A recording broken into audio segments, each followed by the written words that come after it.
विवाद करने वाले बरसाती मेंढक टर टर कर रहे हैं। मोदी योगी आ गए तो सोने पर सुहागा, सब शांत हो जाएगा। ठाकरे के पास एक सीट नहीं, बस राजनीति चमका रहे, मार रहे। मराठी विवाद पर मुंबई से महिला ने हिंदी में विरोधियों को खूब सुनाया। जैसे आपने कई साल पहले देखा होगा तो पिसाकॉन तो कुछ स्टूडेंट्स जो अपने एग्जाम देने यहाँ आए थे महाराष्ट्र में, पिसाकॉन तो टैक्सी ड्राइवर मार खाया। और हो सकता है उसके समाज में कुछ लोग बोल भी दे रही है तो वही है ना जो 8 लाफा खाया था, तो उसकी इज्जत की तो धज्जियां उड़ गई। FIR होने से तुम्हारे वो 8 लाफे का दर्द चला गया क्या? नहीं गया। जो समाज में तुम्हारा नाम इज्जत खराब हुआ वो गया क्या?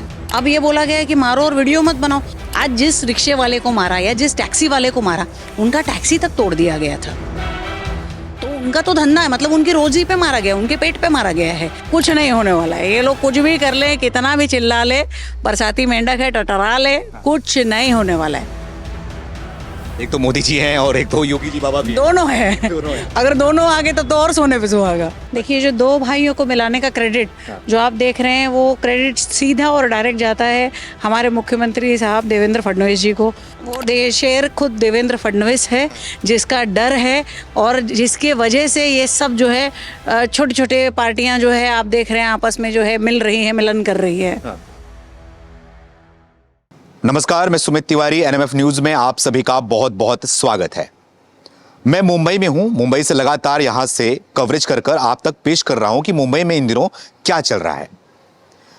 थप्पड़ कांड तो हमने आपको दिखाया, लेकिन उसके साथ साथ आपको बताना चाहूंगा कि मुंबई में कुछ ही महीनों में यहां पर BMC का चुनाव होने वाला है और BMC का चुनाव का ही जो साइड इफेक्ट है ना, वो देखने को मिल रहा है। अब बताया यह भी जा रहा है कि BMC की वजह से ही ये मनसे वाले जो है वो हिंदी भाषियों को जो है थप्पड़ मार रहे हैं, अपने वोट बैंक को खुश करने के लिए अपनी जमीन को तलाश रहे हैं।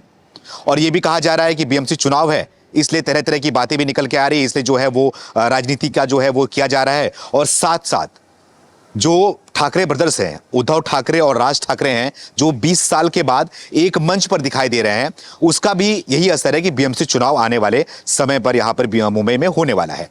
इसी मुद्दे पर बातचीत करने के लिए, इसी विषय को और भी गहराई से जानने के लिए मैं आ गया हूं नेहा दुबे के पास। नेहा दुबे जी जो है वो राजनीतिक विश्लेषण है, वो विस्तार से इसके बारे में बताएंगी और समझाएंगी कि BMC इलेक्शन मुंबई में आ रहा है, BMC इलेक्शन का जो साइड इफेक्ट है, क्या उसी की वजह से लोगों को थप्पड़ मारा जा रहा है मुंबई में, और थप्पड़ मारने का नतीजा क्या निकलने वाला है। और साथ में ही उद्धव ठाकरे और राज ठाकरे जो इनकी जो मिलन हुई है 20 साल के बाद, इस मिलन का रहस्य क्या है और क्या होने वाला है, किसको इससे फायदा होने वाला है, इन्हीं सारे विषय पर जो है वो चर्चा होगी। मैम, आपका हमारे चैनल में स्वागत है। क्या कहना चाहोगी? एक तरफ दो भाई 20 साल के बाद मिल रहे हैं और वहीं दूसरी तरफ जो है वो हिंदी भाषियों को जो है वो थप्पड़ मारा जा रहा है, कैसे देख रही हैं आप इसको? देखिए, जो दो भाइयों को मिलाने का क्रेडिट जो आप देख रहे हैं, वो क्रेडिट सीधा और डायरेक्ट जाता है हमारे मुख्यमंत्री साहब देवेंद्र फडणवीस जी को। उनकी ही वजह से, उन्हीं का वो डर है कि जो सब यहाँ वहाँ पड़े थे वो एक हो के मिल रहे हैं।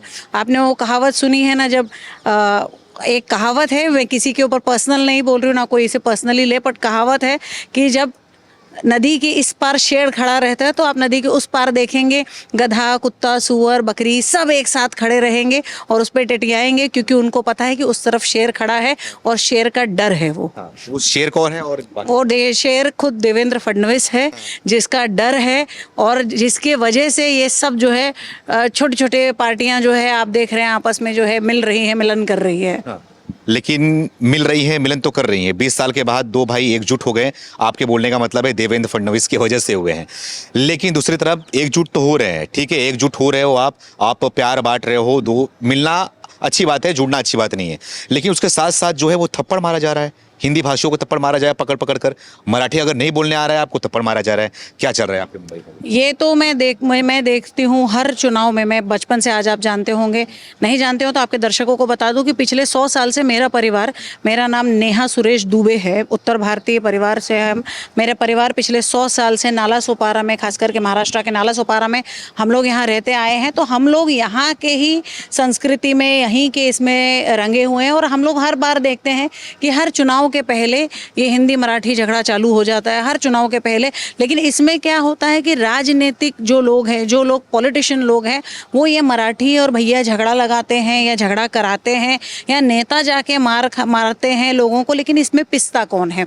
तो इसमें पिसती है आम जनता। जैसे आपने कई साल पहले देखा होगा, तो पिसा कौन, तो कुछ स्टूडेंट्स जो अपने एग्जाम देने यहाँ आए थे महाराष्ट्र में, पिसा कौन, तो टैक्सी ड्राइवर मार खाया, भाजी वाला मार खाया, फल वाला मार खाया। अभी आपने कुछ दिन पहले मीरा रोड में देखा तो मार खाया, तो एक व्यापारी जिसकी एक नमकीन फरसाण की दुकान थी उसने मार खाया। तो इसमें मार कौन खाता है? मध्यम वर्ग का आदमी मार खाता है या उससे निचले वर्ग के जो श्रमजीवी लोग हैं, जो लोग खुद दिन भर दिहाड़ी करते हैं, मेहनत करते हैं और मेहनत करके, श्रम से मेहनत करके अपनी जीवन यापना करते हैं, वैसे लोग मार खाते हैं। लेकिन इसका मलाई जो खाता है वो नेता खाता है। नेता जो है इसके ये भैया मराठी झगड़ा लगा के जो है मलाई खाता है। लेकिन मैं आपको हकीकत में बोल दूं, जो मध्यम वर्गीय महाराष्ट्रियन इंसान है या जो मध्यम से निचले वर्ग का भी जो महाराष्ट्रियन इंसान है, उसको ये मराठी भैये से या मराठी हिंदी से लेना देना ही नहीं है।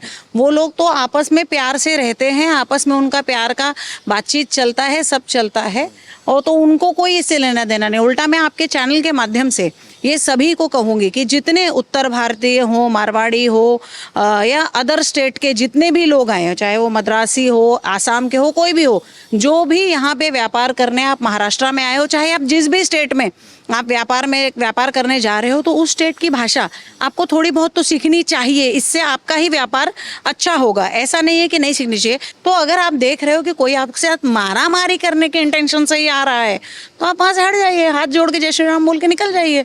आपको वहाँ लड़ना नहीं है उनसे।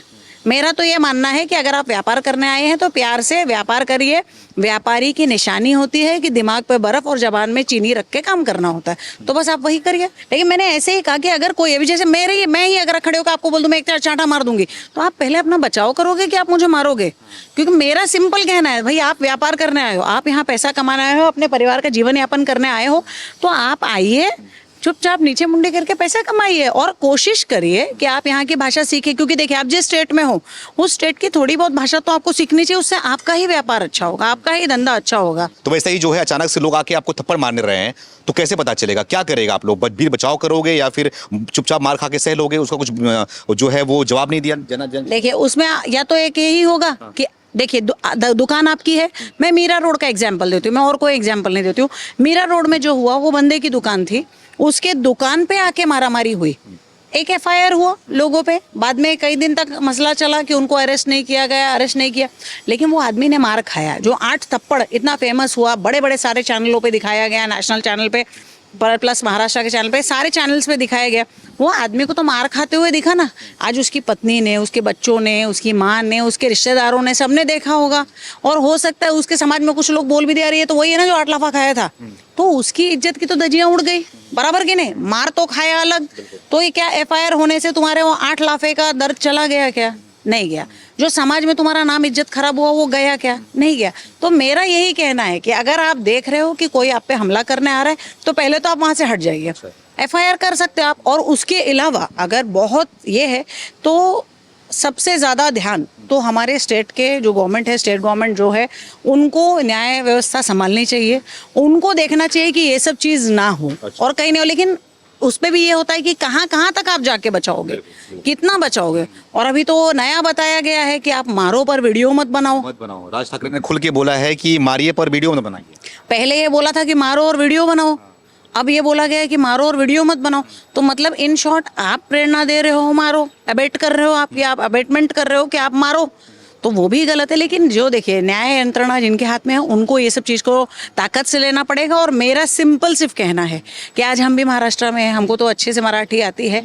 ये है कि अगर आपसे कोई आके पूछे भाई आपको मराठी आती है क्या, आप बोल दो भाई मैं नया आया हूँ, मैं मराठी सीख रहा हूँ, मैं एकदम फ्लुएंट मराठी आपके जैसा नहीं। देखिए ये तो डरने वाली बात हो गई ना। ये हम भारत में रह रहे हैं, हम अब भारत में कहीं भी संविधान हमें अधिकार दे रहा है कि कहीं भी जाके कहीं भी रह सकते हो। अब कोई हमसे जबरदस्ती बोल रहा है कि हमको मराठी आती है कि नहीं आती है कि नहीं आती है कि नहीं, बोल बोल बोल, तो ये तो सही नहीं है ना। हम जबरदस्ती डर के रहे, इसका मतलब ये डर के रहो फिर यहाँ पर, तो उसमें फिर वही हो जाती है ना, राजनीति शामिल हो जाती है ना।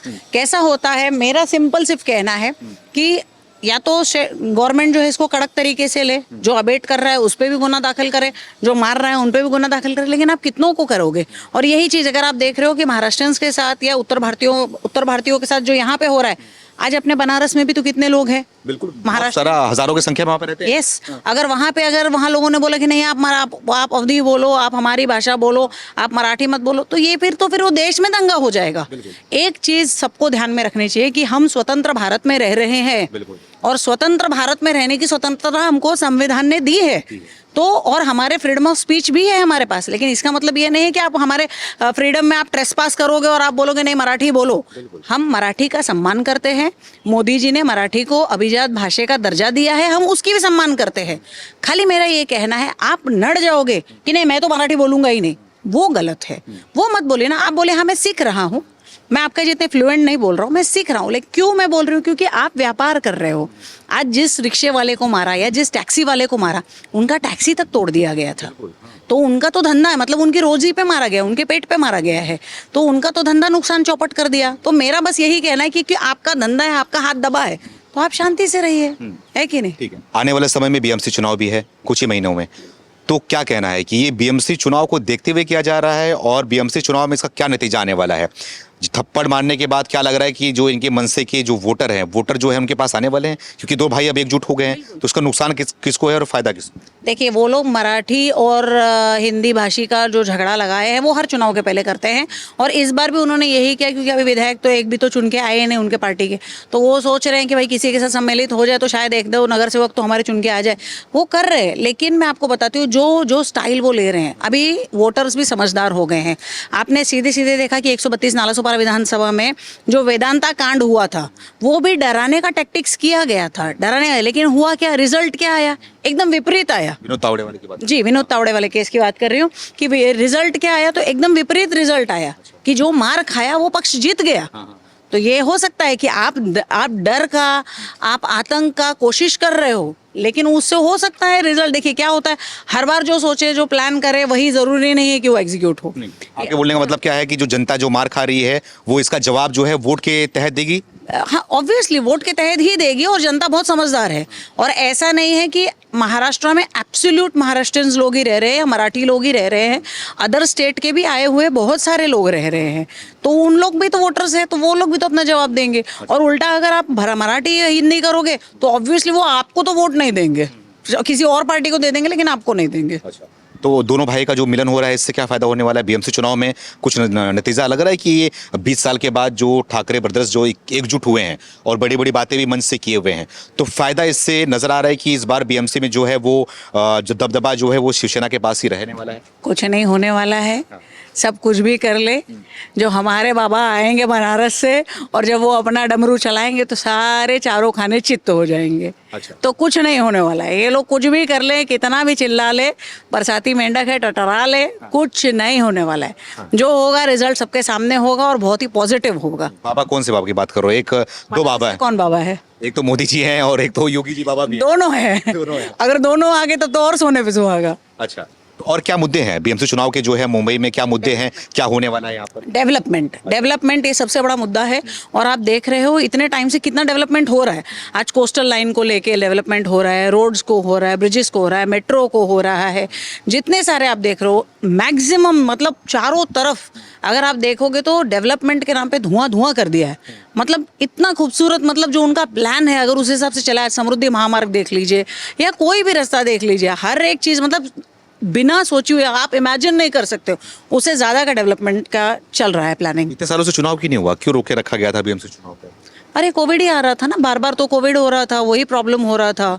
तो अभी होगा, जल्दी होगा, रिजल्ट सबके सामने होगा। अच्छा, तो बाकी जो विपक्षी पार्टियां हैं, जो महायुति हो गई और महागठबंधन जो हो गया, दोनों है, तो उसका क्या लग रहा है कि कितना असर पड़ने वाला है? क्या उनके मुद्दे होने वाले हैं? और बीएमसी चुनाव में जनता का रुझान इस बार किस तरफ नजर आ रहा है? क्योंकि बहुत बड़ी जीत यहाँ पर जो है वो बीजेपी को देके जनता ने बैठा दी है सिंहासन पे, तो क्या उम्मीदों पे, जनता की उम्मीदों पे बीजेपी जो है वहाँ पर खरी उतर रही है? जनता भी खुश नजर आ रही है इनसे? क्या नहीं, जनता नो डाउट बीजेपी से खुश है, स्पेशली मोदी जी से जनता बहुत ज़्यादा खुश है, और उसका रिजल्ट दिखेगा। लेकिन लास्ट में जो बचा है वो ये रहता है कि कैंडिडेट्स पे भी निर्भर करता है और उस समय का रुझान पे भी रहता है। बहुत अति घाई हो जाएगा, बहुत ज़्यादा जल्दी हो जाएगा इस पे बात करना कि क्या रिजल्ट आएगा। लेकिन जहाँ से देखने को लग रहा है कि पूरा मोदी में भारत हो गया है, आगे बोलने की ज़रूरत ही क्या है।